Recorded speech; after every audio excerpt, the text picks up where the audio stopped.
Olá, boa noite. Começa agora o Jornal da Justiça desta terça-feira, 4 de maio. Ataque à escola infantil no oeste de Santa Catarina deixa 3 crianças e 2 funcionárias mortas. O ministro Luiz Fux interrompeu a sessão do Conselho Nacional de Justiça para manifestar o profundo pesar aos parentes das vítimas da tragédia. Você confere também na edição de hoje. Justiça Federal da 2ª Região lança primeiros núcleos de Justiça 4.0.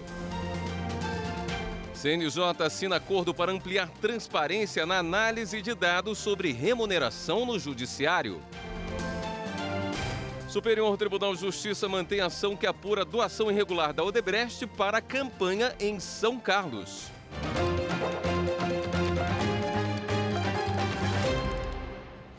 O presidente do Supremo Tribunal Federal e do Conselho Nacional de Justiça, ministro Luiz Fux, se solidarizou com familiares das vítimas do ataque a uma creche nessa manhã, no município de Saudades, no oeste de Santa Catarina. Um jovem de 18 anos invadiu o local e matou 3 crianças e 2 funcionárias. O ataque aconteceu no meio da manhã desta terça-feira em uma creche no município de Saudades, a quase 600 quilômetros de Florianópolis. As primeiras informações são de que o jovem de 18 anos invadiu o local com um tipo de facão e atacou crianças e funcionários.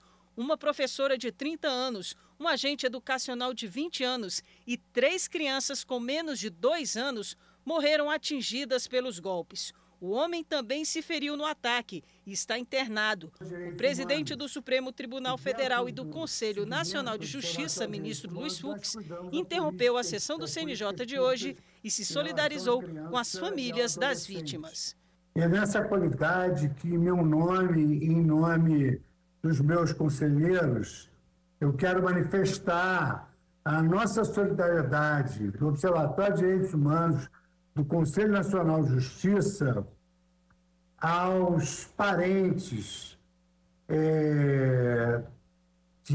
das 3 crianças e de 2 funcionários de uma escola infantil na creche da cidade de Saudades, no oeste de Santa Catarina. Eu quero manifestar nossos pêsames e a nossa solidariedade para com essas famílias.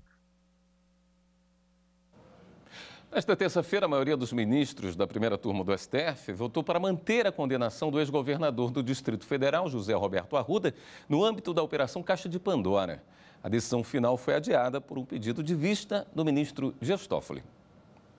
O caso veio à tona em 2009. Neste vídeo divulgado na época, o então governador José Roberto Arruda aparece recebendo dinheiro de Durval Barbosa, ex-secretário de Relações Institucionais do Distrito Federal e delator do chamado Mensalão do DEM. Para justificar o recebimento do dinheiro, Arruda apresentou 4 recibos no valor total de R$90 mil.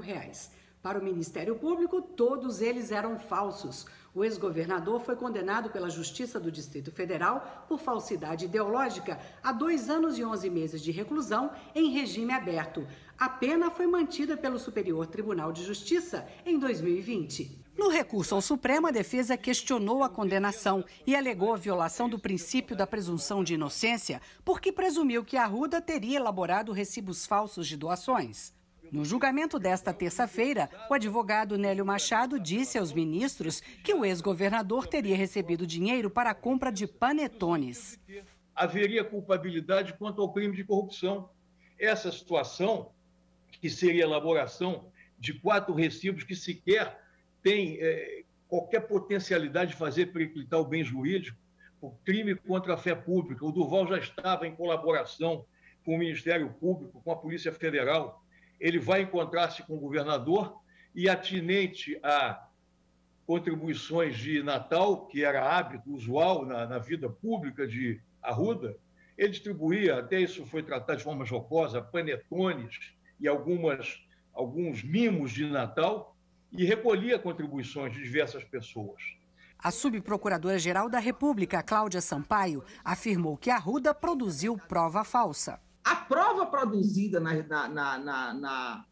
no curso da ação penal comprovou, sem qualquer sombra de dúvida, por provas técnicas, não por provas de fala de delator, prova testemunhal, provas técnicas, perícias, que aquele documento foi produzido no dia X, foi impresso numa impressora que foi apreendida na casa do ex-governador, foi assinado por ele, no momento que o documento era contemporâneo à data em que ele foi apresentado, ou seja, ele produziu um documento ideologicamente falso para influir sobre fato juridicamente relevante. O relator do caso, ministro Marco Aurélio, negou o pedido do ex-governador. Não procede a tese de ilegalidade do título condenatório ante pendência de decisão em processo em curso relativo ao cometimento de crime diverso, que não de falsidade ideológica. O que se apurou e se constatou mediante a prova produzida foi a falsificação dos documentos. Os ministros Alexandre de Moraes, Rosa Weber e Luiz Roberto Barroso seguiram o voto do relator e reconheceram a falsidade ideológica. A inserção de declaração falsa em documento com o fim de alterar a verdade sobre fato juridicamente relevante caracteriza o delito de falsidade ideológica nos termos do artigo 299 do Código Penal. E como bem observou o relator ministro Marco Aurélio, trata-se de crime formal, cuja consumação se perfaz com a demonstração da potencialidade lesiva do documento ideologicamente falso. O julgamento foi interrompido depois do pedido de vista do ministro Dias Toffoli. Já a segunda turma do Supremo negou recurso do Ministério Público Federal que pediu o restabelecimento da condenação de uma mulher por tráfico de drogas. Os ministros analisaram o caso de uma mulher presa em flagrante em junho de 2011 por tráfico de drogas em Taquaritinga, interior de São Paulo. De acordo com o processo, a mulher, que se dizia dependente química, foi flagrada durante uma abordagem policial com um papelote de cocaína. Outros 2 papelotes foram encontrados no carro dela. Os policiais ainda foram até a casa da suspeita, onde encontraram mais uma porção da droga. O relator, ministro Gilmar Mendes, destacou que os policiais não tinham mandado para a busca e que também não informaram a presa sobre o direito de ficar em silêncio durante toda a abordagem. Gilmar Mendes negou o recurso do MPF, que pedia o restabelecimento da condenação por tráfico, como havia decidido o Tribunal de Justiça de São Paulo. Verifica-se que não foi sequer observado o comando constitucional, a partir do qual o preso deve ser informado acerca do seu direito de permanecer em silêncio. E o direito ao silêncio, que assegura a não produção de prova contra si mesmo, constitui pedra angular do sistema de proteção dos direitos individuais e materializa uma das expressões do princípio da dignidade da pessoa humana. O ministro Nunes Marques abriu divergência. Observe que tais questões demandam considerável análise probatória e não foram, hora nenhuma, debatidas no processo. Com a devida vênia do eminente relator e da ministra Carmen Lúcia, entendo que não está esclarecido se a paciente foi informalmente interrogada ou se espontaneamente declarou ser a droga sua e que a vendia. Naquele momento, pelo que se pode depreender do que consta dos autos, ainda estava sendo efetivada a prisão e os fatos não se afiguravam talvez tão claros. Já os demais ministros da segunda turma acompanharam o relator e, por maioria, o agravo foi negado. E amanhã tem sessão plenária do Supremo Tribunal Federal. Os ministros devem retomar julgamento que discute normas sobre validade de patentes. Consultora jurídica da TV Justiça, Karina Zucolotto, tem os detalhes e conta pra gente. Olá, boa noite. E amanhã, quarta-feira, é dia de julgamentos no plenário do Supremo Tribunal Federal. A pauta dirigida já foi publicada, são 3 processos elencados, mas a grande expectativa é da retomada do julgamento da ação direta de inconstitucionalidade que foi proposta pelo Procurador-Geral da República e questiona o dispositivo da Lei de Propriedade Industrial, que é o argumento do autor, possibilita a prorrogação por prazo indeterminado das patentes em todo o Brasil. O relator, ministro Dias Toffoli, concedeu a medida cautelar em 7 de abril de 2021, estabelecendo a suspensão do dispositivo questionado, mas esclarecendo que a sua decisão em caráter liminar valeria dali para frente e também apenas em relação a processos e produtos farmacêuticos, equipamentos e materiais de uso em saúde, isso tudo levando em consideração a situação de emergência da saúde pública causada pela Covid-19. No julgamento, que foi iniciado na semana passada, na quarta-feira, o ministro Dias Toffoli propôs que os demais ministros analisassem o caso diretamente no mérito. E o julgamento foi iniciado com as sustentações orais e o início do voto do relator, que ainda não finalizou. E essa é a grande expectativa dessa retomada de julgamentos para amanhã. A finalização do voto do ministro Dias Toffoli, relator dessa ação, que até o presente momento já considerou que a regra questionada é arbitrária, possibilita a prorrogação automática dessas patentes no Brasil e, de uma certa forma, possibilita também a formação de um monopólio por tempo indeterminado e excessivo, o que violaria diversos dispositivos e princípios constitucionais. Esse e outros julgamentos que estão na pauta prevista para a sessão plenária de amanhã, você confere no site stf.jus.br e acompanha com a gente amanhã, a partir das 14 horas, no Direto do Plenário, toda a sessão plenária. A gente te espera. Em Mato Grosso, 7 pessoas foram denunciadas pelo Ministério Público Federal à Justiça por fraudes no saque do auxílio emergencial. Elas são acusadas de crimes como corrupção passiva e ativa, formação de quadrilha e violação de dever funcional em momento de calamidades com a pandemia da Covid-19. De acordo com as investigações do Ministério Público Federal e da Polícia, a quadrilha chegou a sacar mais de 1.500 benefícios utilizando CPFs falsos. Um prejuízo de R$ 1.300.000 aos cofres públicos. Entre os 7 envolvidos estão servidores públicos e funcionários da Caixa Econômica Federal. Na denúncia, o MPF pede que os criminosos permaneçam presos e que os bens sejam retidos para garantir a devolução do valor desviado. O auxílio emergencial sacado pela quadrilha deveria ter ajudado mais de 8.600 famílias. E no próximo bloco, os destaques da sessão de hoje do Tribunal Superior Eleitoral. Depois do intervalo.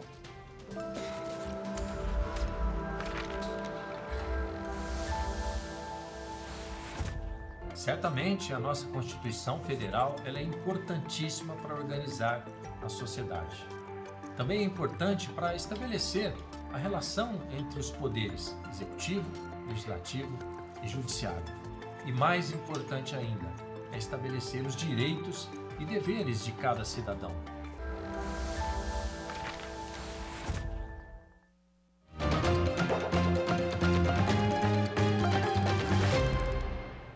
Logo mais às 7 da noite tem sessão plenária no Tribunal Superior Eleitoral. Repórter Henrique Amaral traz as informações. Na sessão de logo mais, os ministros do Tribunal Superior Eleitoral devem julgar a prestação de contas referente ao ano de 2015 do Partido Republicano da Ordem Social, o PROS. O relator dessa ação é o ministro Tarcísio Vieira de Carvalho Neto. Ainda hoje, o plenário do TSE deve julgar um processo que pode definir se a manifestação espontânea de eleitores nas próprias redes sociais pode caracterizar propaganda eleitoral antecipada. O Superior Tribunal de Justiça manteve a ação que apura a doação irregular da Odebrecht para a campanha na cidade paulista de São Carlos. A 5ª turma do Superior Tribunal de Justiça negou o pedido de trancamento de ação penal que apura indícios de corrupção passiva na campanha de reeleição de Oswaldo Batista Duarte Filho, ex-prefeito do município paulista de São Carlos. Ele é acusado de receber recursos não declarados da empreiteira Odebrecht. De acordo com investigações da Lava Jato, o Ministério Público Federal apontou que o esquema de corrupção foi intermediado pelo então deputado federal Newton Lima Neto, antecessor de Oswaldo Filho na Prefeitura de São Carlos. No STJ, o relator do recurso em habeas corpus, ministro Joel Ilan Paciornik, apontou que a defesa pretendia que uma decisão em ação de improbidade administrativa julgada improcedente tivesse efeitos na jurisdição penal, o que é impossível. Ao negar provimento ao recurso em habeas corpus, o ministro afirmou que os bens jurídicos tutelados pelas normas de natureza civil, administrativa e penal são distintos, por isso as penalidades também são. O colegiado acompanhou o relator. Um vigilante de carro forte no Rio de Janeiro vai receber a indenização de 3 bancos para os quais prestava serviço. A decisão da 8ª turma do Tribunal Superior do Trabalho. O vigilante da Tranexper relatou na ação que trabalhava simultaneamente para os bancos Santander, Itaú e Bradesco. Ele realizava o abastecimento diário de agências, caixas eletrônicos, além do recolhimento de valores. O profissional ajuizou a ação pedindo a responsabilidade subsidiária dos bancos pelas verbas trabalhistas devidas a ele pela empresa prestadora de serviços. O pedido havia sido negado pelo TRT da Primeira Região, no Rio de Janeiro. Para o Tribunal Regional, a prestação de serviços simultânea impossibilita a delimitação do tempo despendido em benefício de cada um dos bancos, não havendo, assim, como responsabilizá-los individualmente. O vigilante entrou com recurso no Tribunal Superior do Trabalho.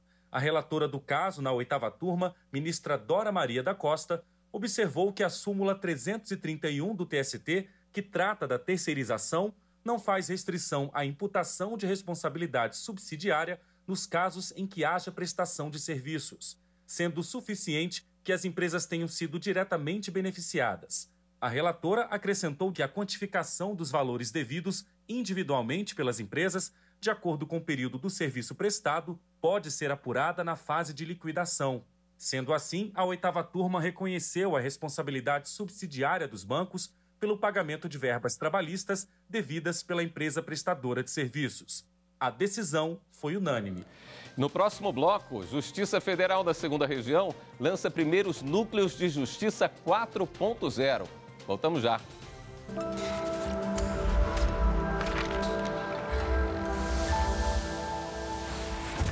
A Constituição de 1988 rompe com o autoritarismo da ditadura militar, garantindo a volta à democracia no Brasil. Em termos de socioambientalismo, a Constituição também é um importante marco. Pela primeira vez, a Constituição de 88 garante o direito ao meio ambiente ecologicamente equilibrado, submetendo a ordem econômica e a propriedade privada à sua função socioambiental.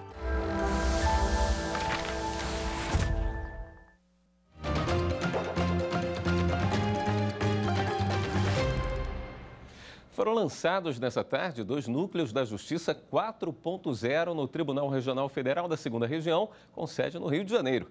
A Justiça Federal Fluminense é a primeira a adotar a medida que busca melhorar o acesso ao judiciário brasileiro. O Tribunal Regional Federal da 2ª Região é o primeiro tribunal a implantar a estrutura, que, por enquanto, tem caráter experimental na seção judiciária do Rio de Janeiro e na seção judiciária do Espírito Santo. O programa Justiça 4.0 é um conjunto de projetos e uma das principais medidas do eixo da gestão do presidente do Conselho Nacional de Justiça e do Supremo Tribunal Federal, ministro Luiz Fux, que prioriza o incentivo à justiça digital. A inovação tecnológica tem papel central na transformação do trabalho e do cotidiano de magistrados e servidores do Poder Judiciário. A proposta é alcançar a duração razoável do processo, conforme prevê a Constituição Federal. Uma das atribuições do Núcleo Justiça 4.0 é a operacionalização do balcão virtual, que permite o atendimento imediato de partes e advogados pelos servidores do juízo durante o horário de atendimento ao público por meio de videoconferência, em moldes similares ao do atendimento presencial. Também está sendo instalado o juízo 100% digital, que permite audiências e outros procedimentos antes obrigatoriamente realizados no fórum aconteçam também em meio virtual.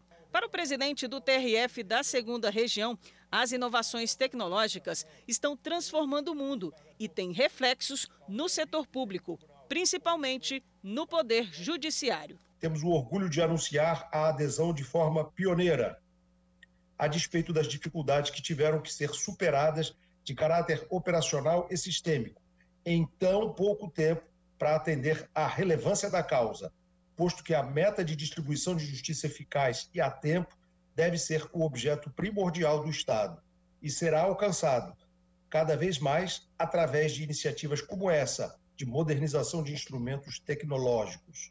Porque fazer justiça não pode ser apenas dar a cada um o que é seu, mas fazer isso a tempo e a hora. O presidente do CNJ e STF, ministro Luiz Fux, destacou que o programa Justiça 4.0 contribui para o aumento da eficiência, especialmente por meio da desburocratização, da inovação e da transformação digital. O Judiciário 4.0, que utiliza todo o potencial que a tecnologia pode fornecer para a redução significativa de custo e aumento de eficiência e da celeridade na prestação jurisdicional para toda a sociedade está se tornando uma realidade mais rápida do que nós imaginávamos, exatamente por iniciativas como essas do Tribunal Regional Federal da Segunda Região.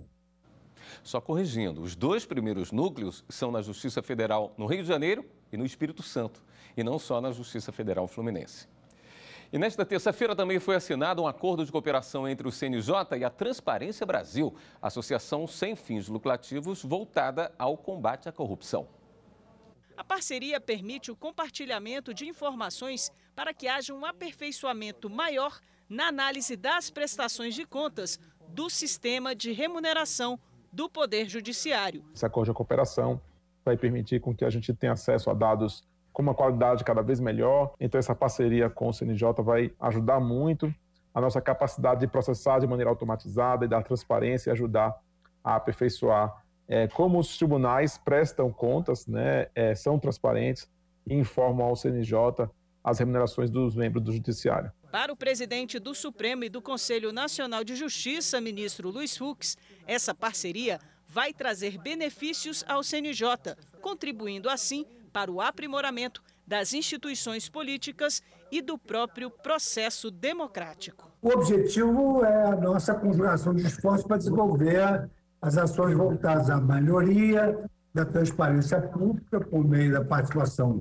social, que é do nosso intento, com compartilhamento de informações sobre prestação de contas de remunerações, vantagens e outras verbas dos tribunais de justiça. Estreia desta quarta-feira, 5 de maio, um novo programa na TV Justiça, Entender Direito. Quer ficar por dentro da legislação brasileira, a sua aplicação e as competências do Superior Tribunal de Justiça? Confira o que vem por aí. Operadores do direito, estudantes e pessoas em geral interessadas na legislação infraconstitucional brasileira e sua aplicação, agora tem uma nova fonte jurídica, o Entender Direito, programa produzido pela Coordenadoria de TV e Rádio do Superior Tribunal de Justiça.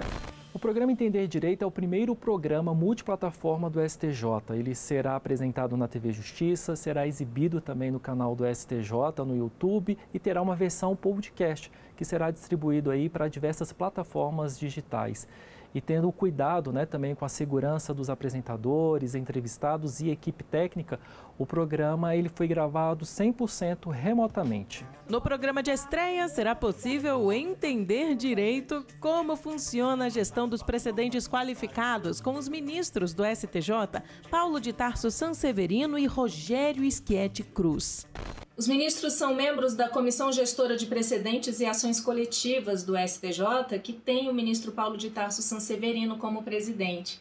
Então, nesse primeiro programa, de uma forma muito didática, eles falam sobre a importância da aplicação dos precedentes qualificados para um judiciário mais eficiente. Esses recursos vão vincular as instâncias inferiores. E a previsão é do artigo 927 do CPC. Tem sido fundamental para, se não a redução, mas ao menos um controle do número de feitos que crescentemente aportam aos tribunais do país. Na TV Justiça, o Entender Direito estreia nesta quarta-feira, às 10 horas da manhã.